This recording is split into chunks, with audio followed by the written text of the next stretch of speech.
ਦਰਸ਼ਕੋ break ਤੋਂ ਬਾਅਦ ਤੁਹਾਡਾ ਸਵਾਗਤ ਹੈ ਜੀ। ਡਾਕਟਰ ਸਾਹਿਬ ਹਮੇਸ਼ਾ ਦੀ ਤਰ੍ਹਾਂ ਅੱਜ ਵੀ ਆਪਾਂ ਆਪਣੇ ਦਰਸ਼ਕਾਂ ਦੇ ਫੇਸਬੁੱਕ ਮੈਸੇਜ ਲਵਾਂਗੇ ਜੀ। ਡਾਕਟਰ ਸਾਹਿਬ ਦੇਖੋ ਅਸੀਂ ਥੋੜੀ ਜਿਹੀ ਤਬਦੀਲੀ ਕਰਾਂਗੇ, ਕੁਝ ਮੈਸੇजेस ਖਾਸ ਤੌਰ ਤੇ ਪੰਜਾਬੀ ਵਾਲੇ ਮੈਂ ਤੁਹਾਨੂੰ ਫਾਰਵਰਡ ਕਰ ਦਿਆ ਕਰਾਂਗਾ ਜੀ, ਤਾਂ ਕਿ ਤੁਸੀਂ ਉਹਨਾਂ ਨੂੰ ਪੜ੍ਹੋ, ਮੈਂ ਉਸ ਤੇ ਕਮੈਂਟ ਕਰਾਂ ਜੀ। ਸੋ ਪਹਿਲਾ ਮੈਸੇਜ ਗੁਰਦੁਆਰਾ ਸੰਤ ਸਾਗਰ ਨਿਊਯਾਰਕ ਦੀ ਆਈਡੀ ਤੋਂ ਹੈ, ਜਿਹਦੇ ਚ ਲਿਖਿਆ ਉਹਨਾਂ ਨੇ, The majority of the Indian government does look to kill the Sikh faith. However, some are doing some good. For example, Bihar CM Nitish Kumar did tremendous work for the Prakash Utsav of Guru Gobind Singh Ji. We should highlight the efforts of such individuals along with condemning the Hindutva. ਇਹਨਾਂ ਦਾ ਇਹ ਕਹਿਣਾ ਹੈ ਕਿ ਵੀ ਭਾਵੇਂ Indian government ਜਿਹੜੀ ਆ ਉਹ ਸਿੱਖ ਧਰਮ ਨੂੰ ਦਾ ਖਾਤਮਾ ਕਰਨ ਤੇ ਲੱਗੀ ਹੋਈ ਹੈ, ਪਰ ਕੁਝ ਜਿਵੇਂ ਬਿਹਾਰ ਦੇ ਚੀਫ ਮਿਨਿਸਟਰ ਨਤੀਸ਼ ਕੁਮਾਰ ਹੋਰਾਂ ਨੇ 10ਵੇਂ ਪਾਤਸ਼ਾਹ ਦਾ ਪ੍ਰਕਾਸ਼ ਉਤਸਵ ਮਨਾਉਣ ਦੇ ਲਈ ਬਹੁਤ ਵਧੀਆ ਕੰਮ ਕੀਤਾ ਹੈ। ਸਾਨੂੰ ਇਹੋ ਜਿਹੇ ਜਿਹੜੇ ਵਿਅਕਤੀ ਨੇ ਉਹਨਾਂ ਦੀਆਂ ਸੇਵਾਵਾਂ ਨੂੰ ਮਾਨਤਾ ਦੇਣੀ ਚਾਹੀਦੀ ਹੈ ਔਰ ਹਿੰਦੂ ਤਵੀਆਂ ਨੂੰ ਕੰਡੈਮ ਕਰਨਾ ਚਾਹੀਦਾ।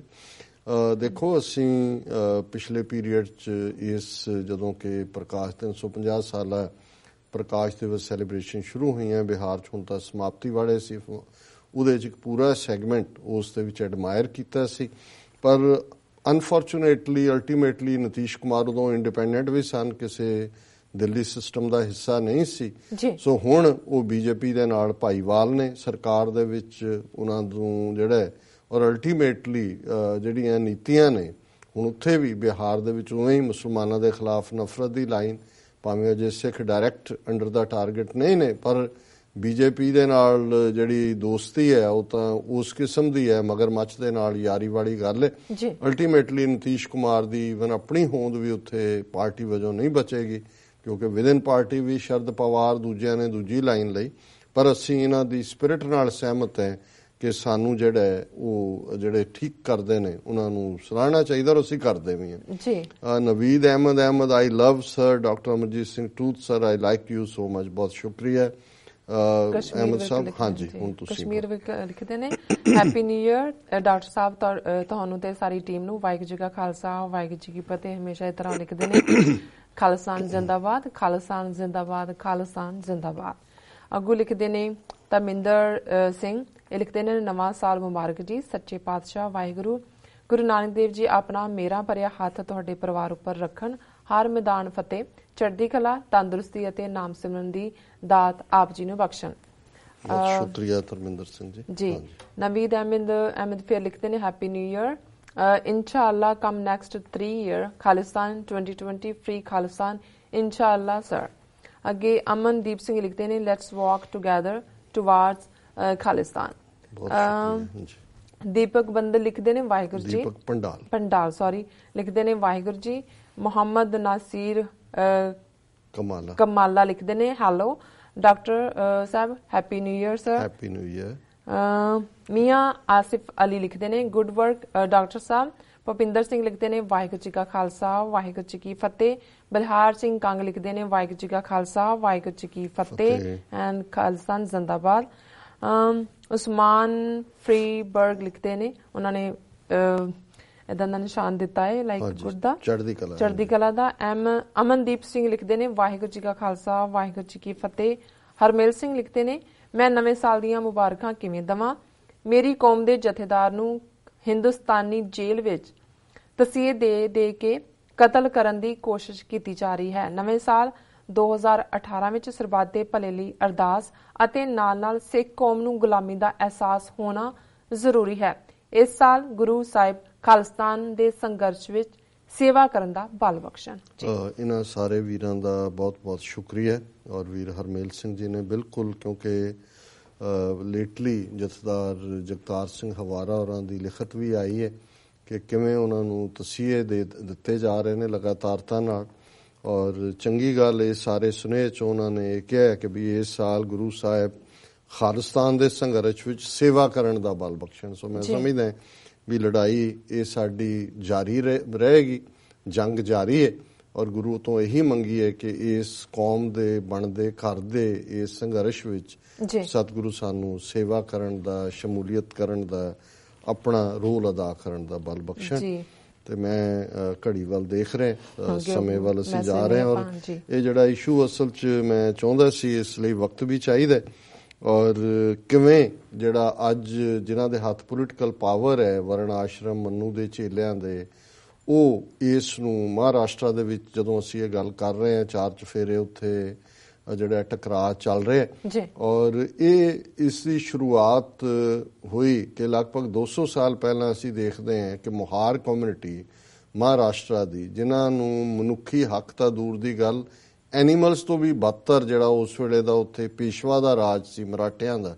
ਮਰਾਠਾ ਸ਼ਿਵਾਜੀ ਕੋਈ ਉੱਚ ਜਾਤੀ ਚੋਂ ਨਹੀਂ ਸੀ, ਉਹਦੀ ਤਾਂ ਉਹਨਾਂ ਨੇ ਕੋਰੋਨੇਸ਼ਨ ਨਹੀਂ ਸੀ ਕੀਤੀ ਬਾਹਮਣਾਂ ਨੇ ਕਿ ਵੀ ਇਹ ਸ਼ੂਦਰ ਹੈ।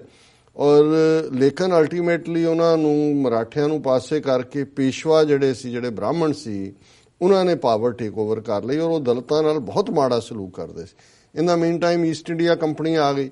ਸੋ 200 ਸਾਲ ਪਹਿਲਾਂ ਇੱਕ ਮੁਕਾਮ ਦੇ ਉੱਤੇ 1 ਜਨਵਰੀ 1818 ਨੂੰ ਪੇਸ਼ਵਾ ਬਾਜੀ ਰਾਵ ਦੀਆਂ ਫੌਜਾਂ, ਜਿਹੜੀਆਂ ਕਿ ਬਹੁਤ ਵੱਡੀ ਗਿਣਤੀ 'ਚ ਸੀ, ਔਰ ਇੱਧਰ ਸਿਰਫ 800 ਦੇ ਕਰੀਬ ਉਹ ਮੁਹਾਰ ਦਲਿਤ ਸ਼ੂਦਰ, ਜਿਨ੍ਹਾਂ ਨੂੰ ਇਹਨਾਂ ਨੇ ਬਾਹਮਣਾਂ ਨੇ ਬਣਾਇਆ ਹੋਇਆ ਸੀ, ਉਹ ਅੰਗਰੇਜ਼ੀ ਫੌਜ ਦੇ ਕਮਾਂਡ ਦੇ ਵਿੱਚ ਉਹਨਾਂ ਦੇ ਅਫਸਰ ਦੇ ਲੜੇ ਔਰ ਉਹਨਾਂ ਨੇ ਬਾਜੀ ਰਾਓ ਦੀ ਇਸ ਫੌਜ ਨੂੰ ਹਰਾਇਆ।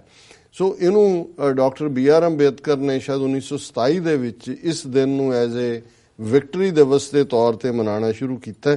ਔਰ ਇਹ ਜਿਹੜੀ ਹੈ ਖਾਸ ਤੌਰ ਦੇ ਉੱਤੇ ਜਿਸ ਥਾਂ ਦੇ ਉੱਤੇ ਜੰਗ ਜਿੱਤੀ ਗਈ ਸੀ, ਉਸ ਥਾਂ ਦੇ ਉੱਤੇ ਇੱਕ ਜਿਹੜਾ ਮੈਮੋਰੀਅਲ ਵੀ ਬਣਿਆ ਔਰ ਉਸ ਥਾਂ ਨੂੰ ਇਹ ਸੈਲੀਬ੍ਰੇਟ ਉਸ ਥਾਂ ਤੇ ਕਰਦੇ ਨੇ। ਐਤਕੀ 200th ਐਨੀਵਰਸਰੀ ਸੀ ਇਸ ਦੀ, ਲੱਖਾਂ ਦੀ ਗਿਣਤੀ 'ਚ ਦਲਿਤ ਇਕੱਠੇ ਹੋਏ। ਮਰਾਠਿਆਂ ਨਾਲ ਕੋਈ ਟਕਰਾਅ ਨਹੀਂ ਸੀ ਕਿਉਂਕਿ ਉਹਨਾਂ ਦਾ ਜਿਹੜਾ ਪ੍ਰੋਟੈਸਟ ਸੀ ਜਾਂ ਜਿਹੜਾ ਸਲੂਕ ਸੀ ਉਹ ਤਾਂ ਪੇਸ਼ਵਾ ਬ੍ਰਾਹਮਣ ਸੀ, ਉਹਨਾਂ ਤਾਂ ਮਰਾਠਿਆਂ ਤੋਂ ਵੀ ਪਾਵਰ ਹਥਿਆ ਲਈ ਸੀ।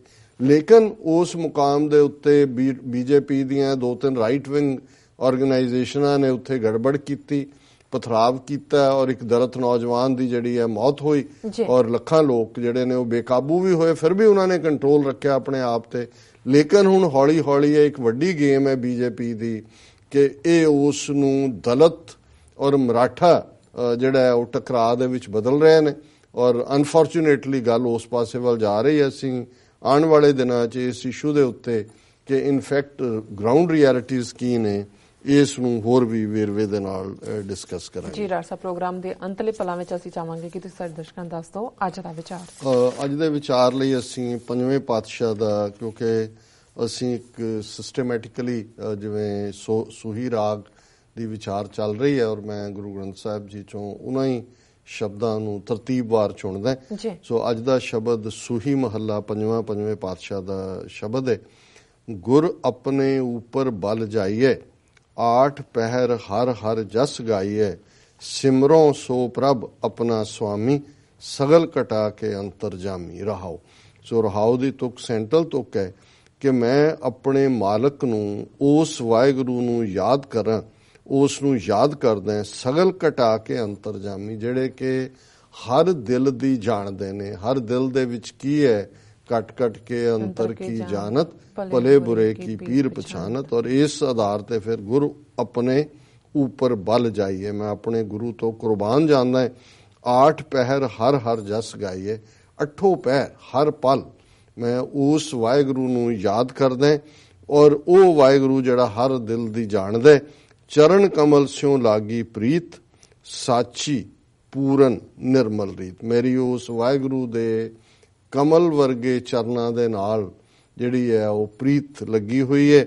ਉਹ ਪ੍ਰੀਤ ਜਿਹੜੀ ਕਿ ਮੈਨੂੰ ਅਲਟੀਮੇਟਲੀ ਸਾਚੀ, ਜਿਹੜੀ ਰੱਬ ਦੇ ਨਾਲ ਮੇਰੀ ਸੱਚੀ ਪ੍ਰੀਤ, ਪੂਰਨ ਮੁਕੰਮਲ ਤੌਰ ਦੇ ਉੱਤੇ ਨਿਰਮਲ ਰੀਤ, ਜਿਸ ਚੋਂ ਫਿਰ ਮੇਰੀ ਜੀਵਨ ਜੁਗਤ ਨਿਕਲਦੀ ਹੈ, ਜੀਵਨ ਢੰਗ ਨਿਕਲਦੇ। ਸੰਤ ਪ੍ਰਸਾਦ ਵਸੈ ਮਨ ਮਾਹੀ। ਔਰ ਭਲੇ ਲੋਕ, ਗੁਰਮੁਖ ਲੋਕ, ਰੱਬ ਦੇ ਰਸਤੇ ਤੁਰਨ ਵਾਲਿਆਂ ਦੀ ਸੰਗਤ ਦੇ ਨਾਲ ਜਦੋਂ ਅਸੀਂ ਮੇਲ ਰੱਖਦੇ ਹਾਂ, ਉਹਨਾਂ ਦੀ ਸੰਗਤ ਹੁੰਦੇ ਹਾਂ, ਤੇ ਉਹ ਵਾਹਿਗੁਰੂ ਦਿਲ ਦੇ ਵਿੱਚ, ਮਨ ਦੇ ਵਿੱਚ ਹੋਰ ਵੀ ਦ੍ਰਿੜ ਹੁੰਦਾ। ਜਨਮ ਜਨਮ ਕੇ ਕਿਲ ਵਿਖ ਜਾਈ। ਤੇ ਸਾਡੇ ਮਨ ਅੰਦਰ ਜਿਹੜੇ ਲੰਮੇ ਸਮੇਂ ਦੇ ਜਨਮਾਂ ਦੇ ਕਿਲ ਵਿਖ ਕਹਿੰਦੇ ਨੇ ਪਾਪ, ਨੈਗੇਟਿਵ ਥਾਟਸ ਪਏ ਨੇ, ਉਹ ਸਾਰੇ ਹੀ ਸਾਫ਼ ਹੋ ਜਾਂਦੇ ਨੇ, ਧੋਤੇ ਜਾਂਦੇ ਨੇ ਔਰ ਉਸ ਵਾਹਿਗੁਰੂ ਦੇ ਨਾਂ ਦੀ ਜਿਹੜੀ ਦ੍ਰਿੜਤਾ ਹੈ ਉਹ ਸਾਡੇ ਅੰਦਰ ਇੱਕ ਖੇੜਾ, ਇੱਕ ਖੁਸ਼ੀ ਪੈਦਾ ਕਰਦੀ ਹੈ। ਕਰ ਕਿਰਪਾ ਪ੍ਰਭ ਦੀਨ ਦਿਆਲਾ, ਨਾਨਕ ਮੰਗੈ ਸੰਤ ਰਵਾਲਾ। ਪੰਜਵੇਂ ਨਾਨਕ ਪੰਜਵੇਂ ਪਾਤਸ਼ਾਹ ਇਹ ਅਰਜ਼ੋਈ ਕਰਦੇ ਨੇ ਕਿ ਹੇ ਮੇਰੇ ਵਾਹਿਗੁਰੂ, ਹੇ ਦੀਨਾਂ ਦੇ ਉੱਤੇ ਦਇਆ ਕਰਨ ਵਾਲੇ, ਹੇ ਸਤਿਗੁਰੂ, ਕਰ ਕਿਰਪਾ, ਮੇ ਬਖਸ਼ਿਸ਼ ਕਰੋ, ਰਹਿਮਤ ਕਰੋ, ਤਰਸ ਕਰੋ। ਨਾਨਕ ਮੰਗੈ ਸੰਤ ਰਵਾਲਾ। ਪੰਜਵੇਂ ਪਾਤਸ਼ਾਹ ਕਹਿੰਦੇ ਨੇ ਮੈਂ ਰੱਬ ਦੇ ਬੰਦਿਆਂ ਦੀ, ਰਵਾਲ ਕਹਿੰਦੇ ਨੇ ਧੂੜ, ਉਹਨਾਂ ਦੀ ਡਸਟ ਦਾ ਜਿਹੜਾ ਹੈ ਉਹ ਉਸ ਦਾ ਚਾਹਵਾਨ ਹੈ, ਉਸ ਦਾ ਜਾਚਕ ਹੈ। ਕਿ ਔਰ ਇਹ ਜਦੋਂ ਡਸਟ ਦੀ ਗੱਲ ਹੁੰਦੀ ਹੈ ਮਤਲਬ ਸੰਗਤ ਦੀ ਗੱਲ ਹੁੰਦੀ ਹੈ ਕਿ ਉਹੀ। ਔਰ ਅਸੀਂ ਆਪਣੀ ਅਰਦਾਸ 'ਚ ਵੀ ਇਹ ਸ਼ਬਦ 2 ਵੇਲੇ ਦੁਹਰਾਉਂਦੇ ਹਾਂ, ਸਹੀ ਪਿਆਰੇ ਮੇਲ ਜਿਨ੍ਹਾਂ ਮਿਲਿਆ ਤੇਰਾ ਨਾਮ ਚਿਤਾਵੇ। ਫਿਰ ਅਸੀਂ ਸਰਬੱਤ ਦਾ ਭਲਾ ਮੰਗਦੇ। ਸੋ ਇਹ ਅੱਜ ਦਾ ਵਿਚਾਰ ਜੀ। ਡਾਕਟਰ ਸਾਹਿਬ ਤੁਹਾਡਾ ਬਹੁਤ ਬਹੁਤ ਸ਼ੁਕਰੀਆ, ਤੁਸੀਂ ਅੱਜ ਦੇ ਅਹਿਮ ਇਸ਼ੂ ਤੇ ਅੱਜ ਦਾ ਵਿਚਾਰ ਸਾਡੇ ਦਰਸ਼ਕਾਂ ਨਾਲ ਸਾਂਝਾ ਕੀਤਾ। ਇਸ ਨਾਲ ਆਪਣੇ ਵਿਊਅਰਸ ਕੋਲ ਲੈਂਦੇ ਹਾਂ ਇਜਾਜ਼ਤ। ਵਿਊਅਰਸ, ਸਾਡੇ ਪ੍ਰੋਗਰਾਮ ਦਾ ਸਮਾਂ ਇੱਥੇ ਸਮਾਪਤ ਹੁੰਦਾ। ਤੁਸੀਂ ਆਪਣੇ ਰਾਏ ਤੇ ਸੁਝਾਅ ਸਾਨੂੰ ਭੇਜਣਾ ਭੁੱਲਣਾ। ਸਾਡੇ ਇਸ ਪਤੇ ਤੇ SOS@tvg4.tv ਤੇ ਅਸੀਂ ਆਪਣਾ ਪ੍ਰੋਗਰਾਮ ਲੈ ਕੇ ਫਿਰ ਦੁਬਾਰਾ ਤੁਹਾਡੇ ਸਾਹਮਣੇ ਹੋਵਾਂਗੇ। ਤਦ ਤੱਕ ਲਈ ਮੈਨੂੰ ਤੇ ਆਪਣਾ ਸੁਣਾ ਗਿਆ ਦਿਓ। ਦੇਖਦੇ ਰਹੋ TV84। ਬੁਲਾ ਦਿਓ ਫਤਿਹ। ਵਾਹਿਗੁਰੂ ਜੀ ਕਾ ਖਾਲਸਾ, ਵਾਹਿਗੁਰੂ ਜੀ ਕੀ ਫਤਿਹ।